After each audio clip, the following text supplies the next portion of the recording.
Ayan, boss. Good evening. Anong concern nyo? Yung, Ano? kung sana itong frozen na shoulder ko, tsaka itong nararamdaman ko dito sa may dalawang. Dun sa Pababa na ba? paa. Oo. Iyang Hindi sabi. ako makatulog.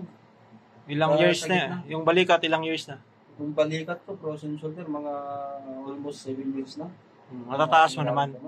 Naitataas ko pero hanggang dyan lang. Sabit lang, oo. Sabit. Baba mo na Pero yan. pag binabagsak ko, nakakaramdam ako ng sakit. Sa balakang, ganun din. Parang Oo. may nangangalay ba? Hanggang dito. Sumasakit hanggang sa ulo. Boy. Last na hilot mo, kailan? Wala pa eh. Ngayon pa lang. Ilang taon na, bossing? 145 na. 45. Bata pa, wala pang senior. Tawag dito. Eh, sige, Ilang check na. pumilos, Oh, meron? parang ano na, senior na. Parang kukuryente itong ganito. Yung kaliwang kanan. Kaliwa itong nakukuryente, parehas. Ito. Sige, check Tapos natin. ito, hips. Okay. Masakit.